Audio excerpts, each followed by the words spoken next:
Why we stopped buying love and started showing up instead. Hey, so real talk for a second. How many times have we scrolled through our phones looking for the perfect gift, ordered something fancy that we thought would make someone feel special, only to realize weeks later that nobody even remembered we sent it? Yeah, we've all been there. But what if we told you that we've been getting the whole love thing totally backwards? What if the thing people actually want from us isn't something we can buy in a store or have delivered to their door?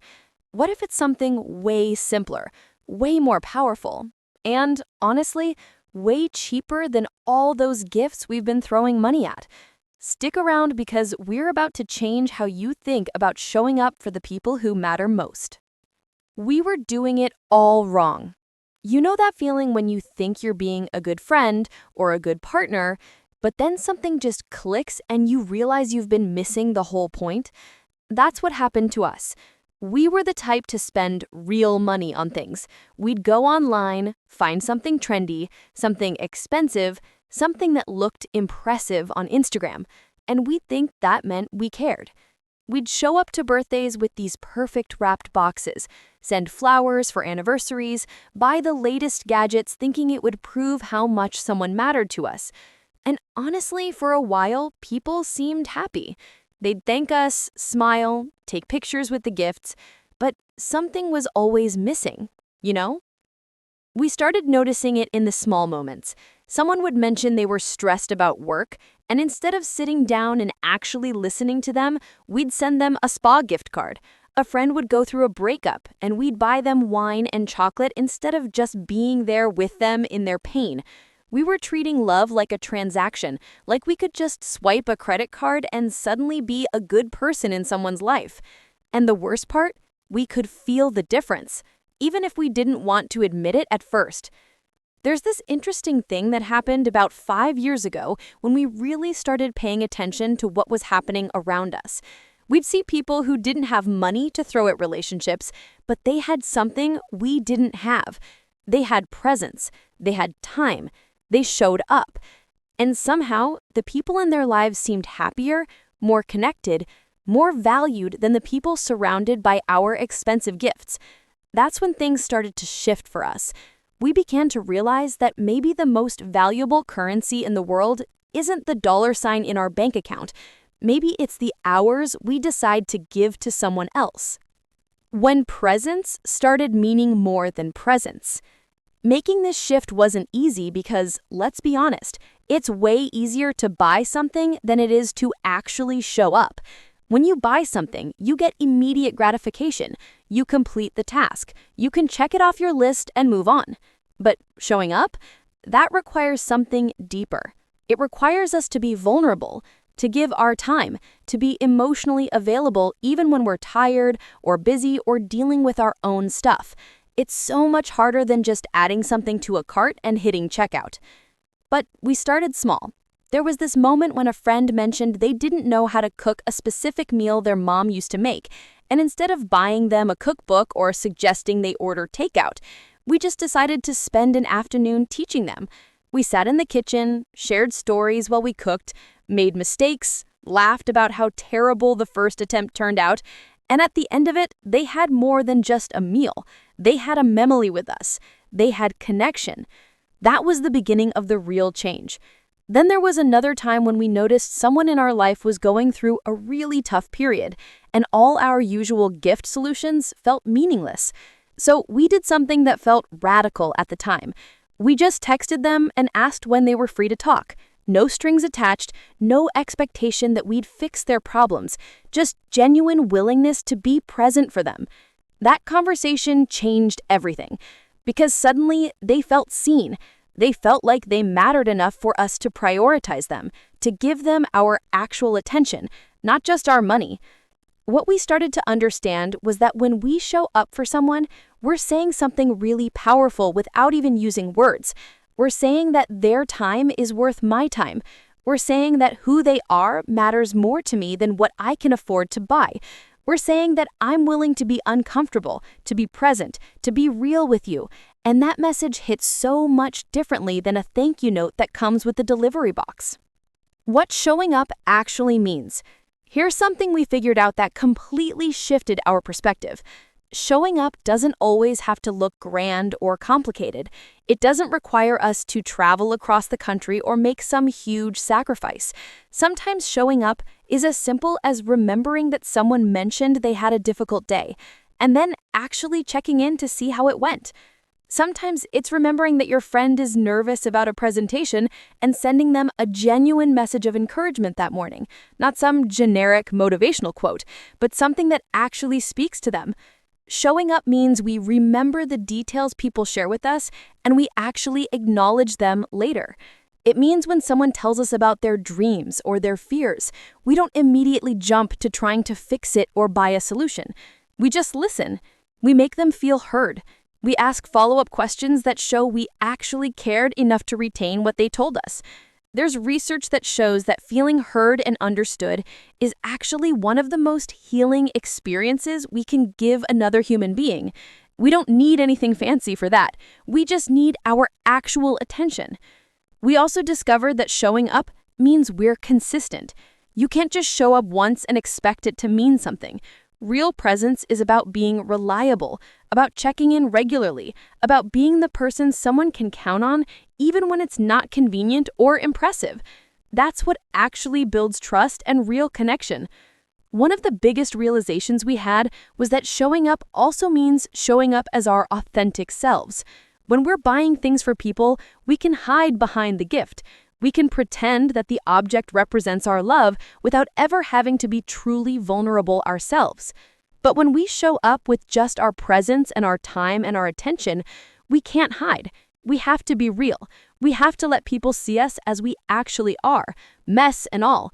And somehow, that's what makes people feel most connected to us, because they know it's actually us they're getting, not just our wallet. How this changed everything. When we started operating from this place of genuine presence instead of material transactions, something really unexpected happened. Our relationships actually got better.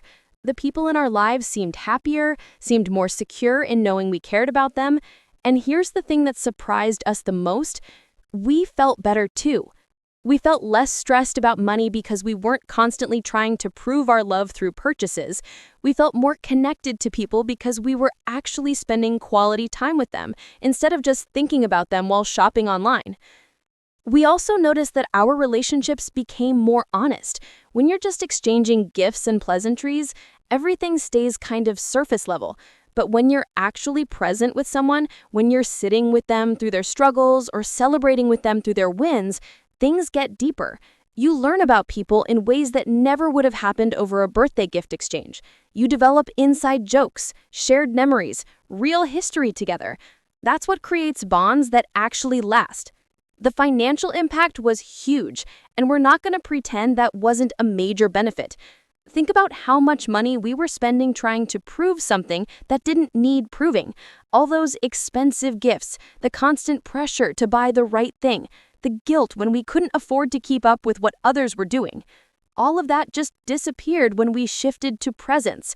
We had more breathing room financially, and honestly, we had more peace mentally because we weren't caught in that hamster wheel of trying to buy our way into people's hearts. But maybe the most important change was something we didn't expect. When we started showing up genuinely for others, something shifted in how we treated ourselves. We became gentler with ourselves. We stopped feeling like we had to prove our worth through what we could buy or provide. We realized that just existing, just being present, just being who we are was actually enough. That ripple effect changed everything about how we move through the world. Let's be clear about something. We're not saying that gifts are bad or that you should never buy anyone anything ever again. That's not what this is about. We're saying that gifts should be the seasoning, not the main course. The real meal, the thing that actually nourishes people, is our presence, our time, our genuine care and attention. Those things are the foundation that makes any gift meaningful in the first place. When you give someone a gift and they know you actually care about them and show up for them consistently, the gift means something. When you give a gift, but you're never actually there, it just feels empty. We also learned that showing up looks different for different people. For some people, it might be your full attention when you're together, putting your phone away and actually listening. For others, it might be remembering important dates without being reminded. For some, it's the person who keeps showing up even when life gets messy. The point is that presence isn't one size fits all. It requires us to actually know people and to show up in the ways that matter most to them, not just the ways that feel easiest for us. Here's what we've learned that really matters. When we're on our deathbed, we're not going to wish we had bought more things. We're going to think about the people we loved and whether we showed them that love when we had the chance. We're going to remember the conversations that changed us, the moments when someone was genuinely there for us, the times we felt truly seen and valued. Those are the things that make life feel full and meaningful. Those are the investments that actually compound in value over time. So here's our challenge to you. Over the next week, we want you to pick one person who matters to you, and we want you to show up for them in a way that has nothing to do with spending money. Maybe it's texting them about something they care about. Maybe it's listening to them vent for 30 minutes without trying to fix anything. Maybe it's remembering something they told you weeks ago and following up about it. Maybe it's just being present without distractions when you're together. Pay attention to what happens. Pay attention to how it feels when you show up with just yourself, with your time and attention and genuine care. Notice how they respond when they realize you actually remember things they care about. Notice how the interaction feels different when you're fully present instead of half checking your phone. Notice what changes in how you feel about yourself and about them. That's where the real magic happens. After you try this, come back and tell us about it. We'd genuinely love to hear about your experience. Because this isn't just about love and relationships, it's about recognizing that the most valuable thing we have is our time. And the most powerful way we can love someone is by giving them ours. That's not something we learn in school, but it's one of the most important things we can understand about being human. So to bring this back around to where we started, we're not saying that love can't be bought. We're saying that real, lasting, deeply satisfying love can't be.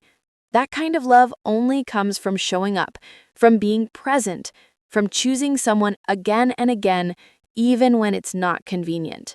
That's what we've learned, and that's what changed everything for us.